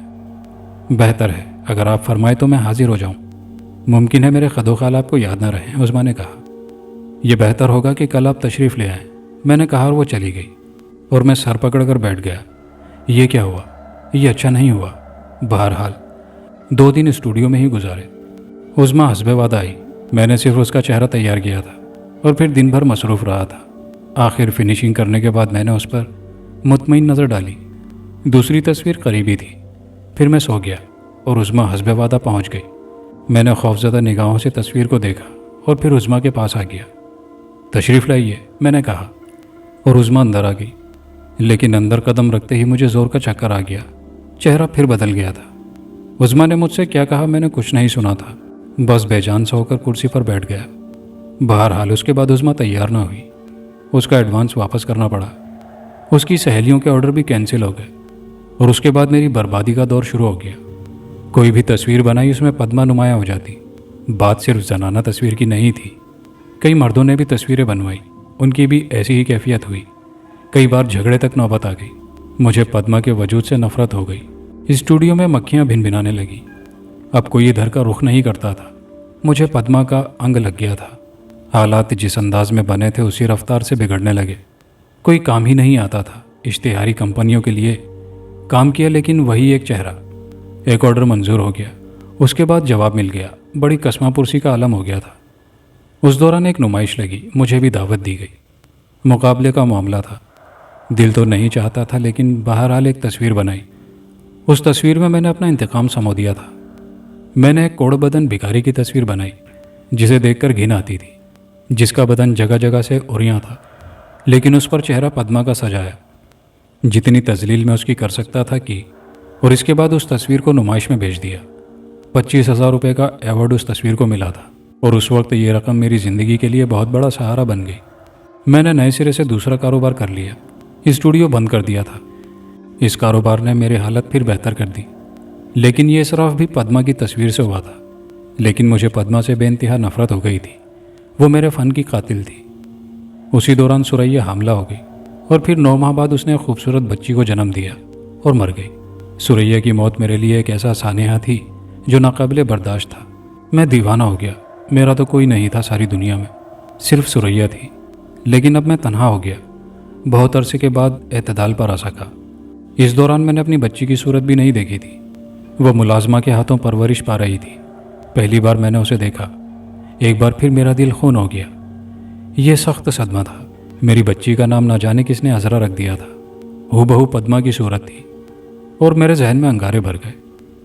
ले जाओ इसे मेरे सामने से, मैं इससे नफरत करता हूँ, बेपनाह नफरत। फिर इसे मेरे सामने कभी ना लाना। मुलाजमा सहम कर बच्ची को उठा ले गई। लेकिन मेरी कैफियत अब ठीक नहीं थी। अब रह रहकर पद्मा का ख्याल आता, काश एक बार, सिर्फ एक बार मेरे सामने आ जाए। फना कर दूंगा उसे, टुकड़े टुकड़े कर दूंगा। कम वक्त जादूगरनी। मैं उससे बेपनाह नफरत करने लगा था, शदीद नफरत। उस जलील औरत ने मुझसे मेरा सब कुछ छीन लिया था। अजरा गरीब मेरी नफरत के दरमियान परवरिश पाने लगी। घर में कभी कभी वो मेरे सामने आ ही जाती, लेकिन उस वक्त मेरे गज़ब की इंतहा न रहती। बच्ची को शुरू से ही ये एहसास था कि उसका बाप उससे नफरत करता है। माँ की मोहब्बत को वो जानती ही नहीं थी। हालात यूं ही आगे बढ़ते रहे। मैंने ज़िंदगी से समझौता कर लिया था। दुनिया की किसी चीज़ में मेरे लिए कोई दिलकशी नहीं थी। दिमाग नाकारा हो गया था। उसके बाद मैंने कभी कोई तस्वीर नहीं बनाई थी। खुशबख्ती से कारोबार चल रहा था, जिसकी वजह से माली परेशानी नहीं थी। लेकिन मेरी ज़िंदगी एक मुस्तकिल दुख बनकर रह गई थी। अजरा से भी कोई ख़ास मोहब्बत नहीं थी। बस अगर कभी वो सामने आ जाती तो सारी मोहब्बत खाक में मिल जाया करती। हाँ, जहन में मोहब्बत का एहसास उभरता था, लेकिन जब उसके खदोखाल देखता तो सारी मोहब्बत नफ़रत में तब्दील हो जाती। वो बनी बनाई पद्मा थी। जो जो वो बढ़ती जा रही थी, उसके खदोखाल पद्मा की शक्ल इख्तियार करते जा रहे थे और मुझे पद्मा से बेहद नफ़रत थी। उस खबीस रूह से जिसने मेरा सब कुछ छीन लिया। मुझसे मेरी सुरैया छीन ली थी। सुरैया मेरी उम्र भर की साथी थी। अपनी गमख्वार सुरैया के बारे में जब भी सोचता तो पद्मावती से मेरी नफ़रत शदीद तर हो जाती। लेकिन जब कभी तन्हाइयों में सोचता तो मुझे एहसास होता कि बेचारी अजरा का क्या कसूर। ये तो मेरे जहन का कसूर था। ये तो मेरी नफ़रत थी जो पद्मा के लिए थी। फिर ये नफ़रत अजरा को क्यों मिले? लेकिन मैं मजबूर था। जब भी अजरा मेरे सामने आती तो मुझे पद्मा याद आ जाती और मेरी मुट्ठियाँ भिज जाती। मुझे उससे बेपनाह नफ़रत का एहसास होता। और अब तो अजरा 3 साल की हो चुकी थी। उसकी मासूम ज़िंदगी में महरूमियाँ ही महरूमियाँ थी, इसलिए वो बहुत ज़्यादा हसास थी और छोटी सी उम्र में वो बड़ी संजीदा बातें करती थी। एक शाम को मैं लॉन पर खामोश बैठा हुआ था कि अजरा एक खूबसूरत सी फ्रॉक में मलबूस दौड़ती हुई मेरे पास आ गई। शायद उसने मुझे देखा नहीं था। वो बस यूं ही एक तितली के पीछे दौड़ रही थी और इस तरह वो अचानक मेरे सामने पहुंच गई। मासूम चेहरे पर एक लम्हे के लिए खौफ के तासुरात उमड़ आए और मुझे एक अजीब सा एहसास हुआ। यह खौफ उसके चेहरे पर क्यों? मेरी बच्ची, मेरी बेटी और बाप से इस कदर खौफजदा। एक लम्हे के लिए मेरे दिल में एक अजीब सा तासुर उभरा, लेकिन फिर अजरा के खदोखाल, उसकी निगाहें, उसके होंठ, उसके चेहरे पर मुझे पद्मा की झलकियाँ महसूस हुई और मैं संभल गया। वो मेरे सामने खड़ी हो गई। अब्बू, उसने आहिस्ता से कहा, लेकिन फासला काफ़ी रहा। क्या बात है? अब्बू, हम गलती से आपके सामने आ गए, उसने मासूमियत से कहा और मेरे दिल को एक अजीब सा एहसास हुआ। अब्बू, आप नाराज़ तो नहीं हुए? नहीं। अब्बू, आपको तितली पकड़नी आती है? नहीं, हमें आती है, उसने कहा और एक अजीब सा एहसास उसके चेहरे से टपकने लगा, जैसे उसे शदीद ख्वाहिश हो कि वो मुझसे बातें करे। हालांकि ऐसे मौके बहुत कम नसीब होते थे, लेकिन उसे जब भी मौका मिलता वो मेरे करीब आने की कोशिश करती और मेरी नफ़रत का शिकार होकर पीछे हट जाती। अब्बू, क्या मैं आपके लिए तितली पकड़ूं? उसने पूछा। नहीं अजरा। क्यों? अजरा, मैंने उसकी सरजनिश की और वो एकदम संजीदा हो गई। वो चेहरा जो खिल उठा था एकदम से मुरझा गया और उसकी ये मुरझाहट मुझे पसंद नहीं आई। उसने गर्दन झुका ली और वापस पलट पड़ी। तब मैंने उसे आहिस्ता से आवाज़ दी, अजरा। जी अब्बू। वो जल्दी से चौंक कर पलटी। चेहरे पर उम्मीदों बीम की कैफियत थी, जैसे मैं उसे बुला लूँगा और शायद सीने से लगा लूँगा। वो मेरी तरफ देख रही थी और मैं उसकी तरफ देख रहा था। मेरे जहन में अजीब से जवार भाटे उठ रहे थे। बिला शुबा वो पद्मा की शक्ल थी, लेकिन पद्मा तो नहीं थी। फिर उसके साथ ये रवैया मुनासिब नहीं था। सुरैया की रूह को किस कदर तकलीफ़ होती होगी। सुरैया जिसने ज़िंदगी के हर कठिन रास्ते पर मेरा साथ दिया, जो मेरी ज़िंदगी की राजदार थी, और मैंने उसकी एक नन्ही सी अमानत के साथ क्या सलूक किया था। मेरे जज्बात फट पड़े। मैं कैसी संगदिली का मुजाहरा करता रहा हूँ अब तक। ये कोई अच्छी बात तो नहीं थी। अब्बू, अज़रा मेरी खामोशी से तंग आकर बोली। यहाँ आओ अज़रा, मैंने कहा, और वो झिझकते हुए कदमों से मेरे नज़दीक पहुँच गई। जी अब्बू। बेटे मैं कौन हूँ तुम्हारा? अब्बू, मैं तुम्हें अच्छा लगता हूँ? बहुत अच्छे लगते हैं अब्बू, सबसे अच्छे लगते हैं, उसने कहा, और मैंने उसे आगोश में ले लिया। इतना भींचा, इतना प्यार किया कि अज़रा निढाल हो गई। उसने अपनी नन्ही सफ़ेद बाहें मेरी गर्दन में डालकर ख़ुद भी मुझे भींच लिया था। मुझे माफ़ कर देना अज़रा, मेरी बच्ची, मुझे माफ़ कर देना। मैंने तुम्हारे साथ बहुत बुरा सलूक किया है। मेरी आंखों से आंसू बह रहे थे। अब्बू, क्या बात है अब्बू? कुछ नहीं बेटे, कुछ नहीं। तुम भी मुझे बहुत अच्छी लगती हो, सारी दुनिया में सबसे ज़्यादा अच्छी। मैं तुम्हें चाहता हूँ, और अब मैं सारी कसर पूरी करूँगा। देखूँगा वो कमबख्त मेरा क्या बिगाड़ती है। और बिलाशुबा उस दिन के बाद मैंने अपनी ज़िंदगी अज़रा के लिए वक्फ़ कर दी। सारे मुलाजिम हैरान रह गए थे, और अज़रा खुशी उसकी आंखों से फूटती थी। उसे जैसे कोई बहुत बड़ी नेमत मिल गई हो। इन हालात का जमूद तोड़ने के लिए मैंने सैर व सयाहत का प्रोग्राम बनाया, तैयारियां की, और फिर निकल गया। वो मासूम रूह मेरे साथ थी और ज़िंदगी से पूरी तरह लुत्फ़अंदोज़ हो रही थी। अब्बू, एक दिन उसने पूछा, एक बात बताइए। जी बेटे। पहले आप हमसे बोलते ही नहीं थे। बस पागल हो गया था बेटे। ओह, अब तो ठीक हो गए? हाँ बेटे, अब तो ठीक हो गए, मैंने जवाब दिया और उसे अपने सीने से लगा लिया। एक अनोखा सुकून था उस लम्स में। मरी में मेरी मुलाकात डॉक्टर कपाडिया से हुई। एक खुश इखलाक और जल्द बेतकल्लुफ़ होने वाला नौजवान था, जो अपनी मंगेतर के साथ सैर करने आया हुआ था। उसकी मंगेतर मरियम ने अज़रा से बहुत ज़्यादा मोहब्बत का इजहार किया, बल्कि अज़रा ही हम लोगों में ताल्लुकात का बाइस बन गई थी। बड़ी प्यारी बच्ची है मिस्टर शकील, इससे जुदा होने को दिल नहीं चाहता, एक दिन उसने कहा था, और मैं मुस्कुरा दिया था। बहरहाल बाद में मालूम हुआ कि डॉक्टर कपाडिया ने जर्मनी में प्लास्टिक सर्जरी का कोर्स भी किया है, और यह सुनकर मेरे जहन में अजीब सी कुलबुलाहटें होने लगी। एक दिन मैंने उससे कहा, डॉक्टर कपाडिया, आपसे एक बात करना चाहता हूँ। जी फरमाइए। आपको यकीनन ताजुब होगा डॉक्टर, लेकिन मेरी ज़िंदगी से एक बड़ा अलमिया वाबस्ता है, और इत्तिफाक से आपसे मुलाकात हो गई है। फरमाइए, मुझे आपके काम आकर खुशी होगी। बस आपको तफसील नहीं बता सकूंगा डॉक्टर, लेकिन यूँ समझें कि मेरी बच्ची 3 साल तक मेरी नफ़रत का शिकार रही है। नफ़रत का शिकार? हाँ, अपनी पैदाइश से लेकर अब तक, और उसकी वजह इसके खदोखाल हैं। ओह, डॉक्टर ने हैरत से कहा। हाँ डॉक्टर, ये खदोखाल एक ऐसी शख्सियत के हैं जिससे मैं बेइंतहा नफ़रत करता हूँ, और उस नफ़रत का शिकार ये बच्ची रही है। ये सूरत अब भी मेरे जहन में चुभती है। डॉक्टर, क्या आप इसके खदोखाल बदल सकते हैं? अरे, डॉक्टर हैरान रह गया था। यह बहुत ज़रूरी है डॉक्टर, वरना कभी किसी वक्त मेरी नफ़रत ऊद करना है। बराह करम आप मेरी मदद करें। मुझे कोई एतराज़ नहीं है, लेकिन बड़ी प्यारी शक्ल सूरत है। आप यकीन करें, मुझे इंतहाई दुख होगा अगर मैं इसके खदोखाल बदल दूं। डॉक्टर, ये आपके हाथ की बात है। आप चाहें तो इसे इससे भी हसीन खदोखाल दे सकते हैं, लेकिन ये इस बच्ची की ज़िंदगी के लिए बेहद ज़रूरी है कि आप इसकी शक्ल बदल दें, जिस तरह भी हो, जहाँ तक हो। मैंने डॉक्टर कपाडिया से कहा, और वो कुछ सोचने लगा। तब डॉक्टर ने कहा, ठीक है मिस्टर शकील, मुझे कोई एतराज़ नहीं है। हम वापस चलेंगे और उसके बाद मैं इसे अस्पताल में दाखिल कर लूँगा, और इस मुल्क में मेरा पहला काम यही होगा, डॉक्टर ने कहा। मैंने डॉक्टर कपाडिया का खुलूसे दिल से शुक्रिया अदा किया। लेकिन एक और बात है मिस्टर शकील, कपाडिया ने कहा। क्या? इस बच्ची के जहन पर अपने खदोखाल की तब्दीली का कोई असर ना होगा? अभी इसकी उम्र कम है डॉक्टर कपाडिया, इसलिए इसे एहसास ही ना होगा, लेकिन जो नुकसान वो अपने उस खदोखाल से उठाएगी उससे महफूज हो जाएगी। मैंने जवाब दिया, बेहतर, डॉक्टर कपाडिया ने कहा। बहरहाल डॉक्टर कपाडिया ने मुझसे इत्तिफाक कर लिया था, और ये बात हमारे दरमियान तय पा गई थी कि हम वापस चलकर ये काम भी अंजाम दे लेंगे। थोड़े दिनों बाद मैं मरी से वापस आ गया। डॉक्टर कपाडिया और उसकी मंगेतर मरियम भी मेरे साथ थी।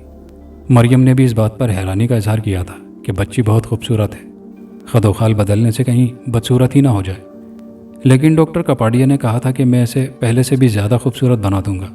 मरियम, तुम मेरे फ़न को चैलेंज मत करो। वापस आने पर डॉक्टर कपाड़िया ने अज़रा को अपने क्लिनिक में दाखिल कर लिया।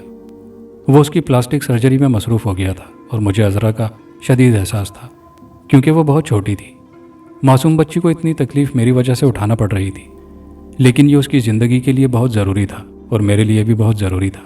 बमुश्किल तमाम मुझे इसका मौका मिला था। अब अगर उसके खदोखाल भी तब्दील हो जाते तो ये अच्छा ही था। तकरीबन 1 माह तक अज़रा डॉक्टर कपाड़िया के क्लिनिक में रही और डॉक्टर कपाड़िया उसमें मसरूफ़ रहा। तकरीबन 1 माह के बाद उसकी पट्टी खुली और बिलाशुबा डॉक्टर कपाड़िया ने जो कुछ कहा था वही कर दिखाया। अज़रा के खदोखाल बदल गए थे और वो बेहद खूबसूरत नज़र आने लगी थी। बिलाशुबा वो कपाड़िया के फ़न का कमाल था। उसने अज़रा को जो हुस्न बख्शा था वो बेमिसाल था। मरियम भी खुश हो गई और मेरी ज़िंदगी से भी वो मनहूस कांटा निकल गया। वक्त गुजरता रहा और फिर एक शाम जब मूसलाधार बारिश हो रही थी, अज़रा आया के साथ कहीं गई हुई थी। एक मुलाजिम ने इत्तला दी, साहब, एक बेगम साहिबा आई हैं, भेज दो। मैंने कहा, लेकिन आने वाली को देखकर मेरे बदन का खून खौल उठा था। वो पद्मा थी, काले रंग की साड़ी में मलबूस, उजड़ी उजड़ी बेनूर सी। उसके चेहरे पर वो बात नहीं थी। हरीश, उसने आहिस्ता से कहा, अब क्यों आई है मनहूस औरत? अब क्या छीनना चाहती है मुझसे? सब कुछ तो तूने ले लिया, अब क्या रह गया है मेरे पास? मेरे पास भी तो कुछ नहीं है हरीश। कठिनाइयाँ भोगी हैं मैंने तुम्हारे लिए, पर यह जन्म साजगार नहीं है। मैं किसी तरह तुम्हें नहीं पा सकी, अब मैं थक गई हूँ। लेकिन हरीश, मैं तुम्हारे अगले जन्म का इंतज़ार करूँगी। मेरी आत्मा भी थक गई है। मुमकिन है अगले जन्म में तुम हरीश ही बन जाओ। मैं तेरी बकवास से ज़रा भी मुतासिर नहीं हूँ। सुखी रहो हरीश, भगवान तुम्हें सुखी रखे। आज मैं तुमसे दूर जा रही हूँ, अब तुम्हारे शरीर पर मेरा साया नहीं पड़ेगा, तुम आज़ाद हो, उसने कहा। और बादल ज़ोर से गरजे और उसके चेहरे पर खौफ व हिरास फैल गया। मैं आ रही हूँ भगवान, मैं आ रही हूँ। अच्छा हरीश, अगले जन्म तक के लिए अलविदा। उसका बदन लरजने लगा और फिर मैंने एक नाकाबिले यकीन मंजर देखा। उसका बदन राख बनकर बिखरता जा रहा था और थोड़ी देर के बाद राख का एक ढेर पड़ा था, जिसे हवा ने आहिस्ता आहिस्ता मुंतशिर कर दिया और इस तरह एक बुरी रूह से मेरा पीछा छूट गया। ये वाक़या आज भी मुझे याद है, लेकिन आवागोन के मसले का आज भी मैं कायल नहीं हूँ। कहानी अपने अख्तिताम का पहुंची। कहानी के आखिर में आपकी गुजारिशात पर आपके नाम। सादिया ज़हरा फातिमा साहिबा हैं इंडिया से, मोहम्मद आज़म साहब हैं रावलपिंडी से, सुहेल ख़ान साहब हैं औरंगाबाद महाराष्ट्र इंडिया से, मोहम्मद रईस साहब हैं, शहर का नाम नहीं लिखा, मोहम्मद नदीम साहब हैं लाहौर से, नूरुल हसन यजमान बहावलपुर पाकिस्तान से और शुएब साहब हैं कराची से। आप तमाम लोगों के कमेंट्स का बेहद शुक्रिया। कहानी कैसी लगी अपनी राय का इजहार कमेंट बॉक्स में ज़रूर कीजिएगा और चैनल पर नए आने वाले दोस्तों से गुजारिश है कि चैनल को लाजमी सब्सक्राइब कर लीजिए। शुक्रिया।